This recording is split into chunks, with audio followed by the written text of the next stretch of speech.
الصلاۃ والسلام علیک یا نبی اللہ وعلی آلک واصحابک یا نور اللہ۔ الحمدللہ عز و جل، اللہ تعالیٰ کا جتنا بھی شکر ادا کرے یہ کم ہے۔ اللہ پاک نے ہمیں مدینہ پاک کی حاضری کی توفیق نصیب فرمائی۔ اللہ تعالیٰ نے اپنے کلام قرآن کریم کے اندر در مصطفیٰ کی شان کو بیان فرمایا، وَلَوْ أَنَّهُمْ إِذْ ظَلَمُوا أَنفُسَهُمْ جَاءُوكَ فَاسْتَغْفَرُوا اللَّهَ وَاسْتَغْفَرَ لَهُمُ الرَّسُولُ لَوَجَدُوا اللَّهَ تَوَّابًا رَحِيمًا۔ اے لوگو، جب تم اپنی جانوں پر ظلم کر بیٹھو، میرے محبوب کے در پہ آ جاؤ، میرے محبوب کے وسیلے سے دعا مانگو، تم اللہ کو بہت توبہ قبول کرنے والا پاؤ گے۔ یہ قرآن پاک کا فیصلہ ہے۔ نبی کریم علیہ السلام کی حدیث ہے کہ جب حضور علیہ السلام کا وصال زاری ہوا تو 3 دن کے بعد ایک عرب شریف کا رہنے والا عربی حضور کے روزے پہ حاضر ہوا، آپ کی قبر انور پہ حاضر ہوا۔ کہتا یا رسول اللہ، اللہ پاک نے قرآن پاک میں فرمایا ہے اگر تم اپنی جانوں پہ ظلم کر لو تو میرے محبوب کے در پہ آ جاؤ۔ یا رسول اللہ، میں نے ظلم کیا ہے، میں نافرمان ہوں، غلط کام کرتا رہا ہوں، آپ کے در پہ آ گیا ہوں، یا رسول اللہ اپنے در کی خیرات نصیب فرما دو۔ کتابوں کے اندر لکھا کہ ایک روایت کے اندر آتا ہے کہ اور اللہ کے بہت بڑے بزرگ تھے، ان کی خواب کے اندر ایک روایت کے اندر آتا ہے کہ اسی بندے کی خواب میں میرے آقا تشریف لائے۔ نبی کریم علیہ السلام نے فرمایا اللہ تبارک و تعالیٰ نے میرے در پہ آنے کی برکت سے تیری زندگی کے گناہ معاف فرما دیے۔ حضور کی حدیث ہے، آقا فرماتے ہیں من زار قبری وجبت لہو شفاعتی، جس بندے نے زندگی میں میری قبر کی زیارت کی، حضور فرماتے ہیں میری شفاعت اس پہ واجب ہو جاتی ہے۔ الحمدللہ ہم روزانہ حضور کے در اقدس پہ حاضری دے رہے ہیں۔ الحمدللہ اپنے وقت کو غنیمت جانے، ہماری یہ جو گھڑیاں ہیں یہ فضولیات والی نہیں ہیں، یہ غفلت والی نہیں، ایک پل ہمارا قیمت والا ہے، ایک گھڑی ہماری قیمتی ہے۔ اور جس بندے کے دل کی تمنا ہے نا اللہ مجھے حضور کا عشق عطا فرمائے، میں محبت رسول والا بن جاؤں، علماء فرماتے ہیں محبت رسول چاہتا ہے نا تیرے دل میں آئے، پہلا کام 5 وقت کی نماز پڑھ۔ ہم نماز نہیں پڑھتے، خالی نعرے لگاتے ہیں غلامی رسول میں موت بھی قبول ہے، نماز قبول نہیں ہے۔ کتنے ایسے کام ہیں جن کے بغیر گزارا ہی نہیں، لیکن نماز کے حوالے سے علماء فرماتے ہیں جو بندہ جان بوجھ کے ایک نماز چھوڑ دیتا ہے نا اس کا نام جہنم کے دروازے پہ لکھا جاتا ہے۔ ہم سارے حضور غوث پاک کو ماننے والے ہیں نا، آپ کی 11ویں بھی کرتے ہیں، کتنا آپ کا لنگر چلاتے ہیں۔ آپ پتہ کیا فرماتے ہیں؟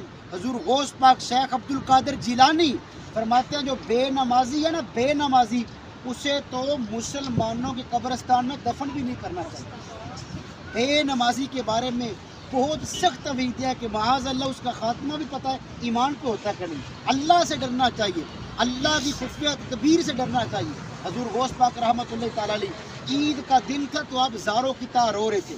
لوگوں نے کہا حضرت صاحب آج عید آئی تو خوشیاں منائیں۔ آپ نے پتہ کیا فرمایا؟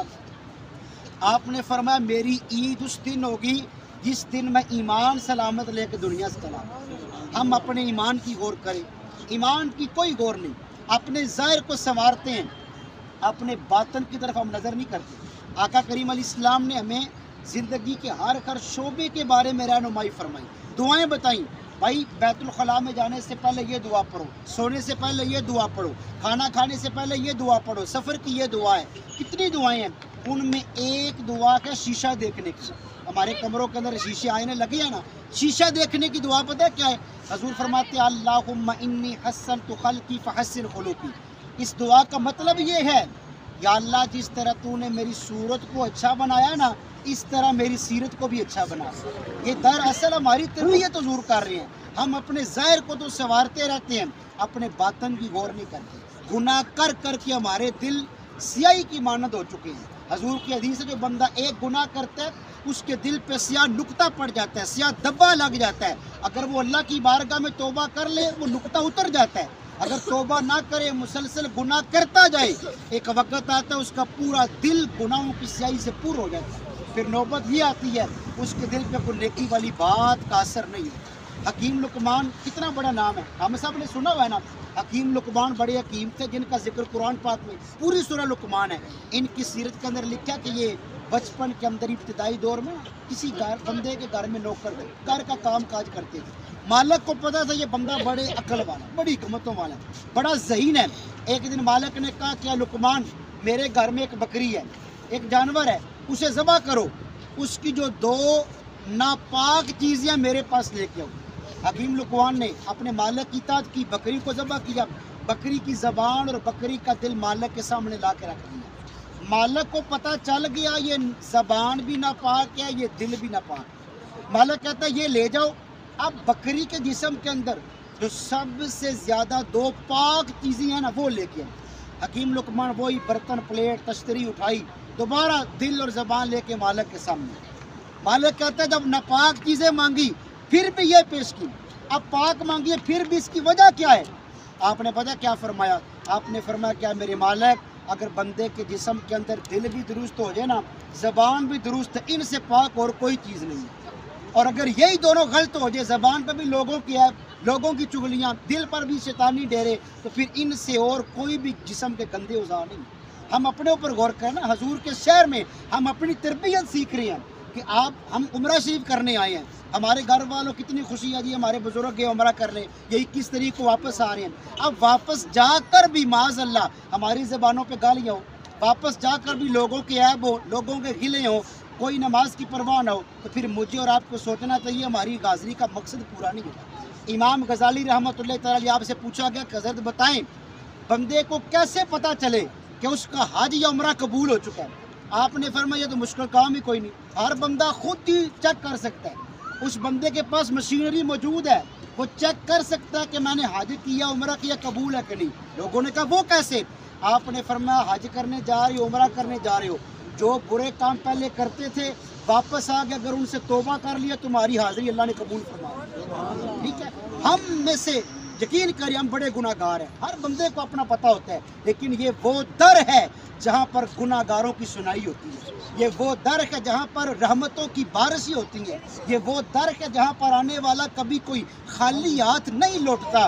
تو حضور کی بارگاہ میں یہی دعا کریں، اسألک شفاعتی یا رسول اللہ، آقا میری شفاعت فرمائیے گا، یا رسول اللہ میں آپ کا غلام ہوں، ایمان میرا سلامت رہے۔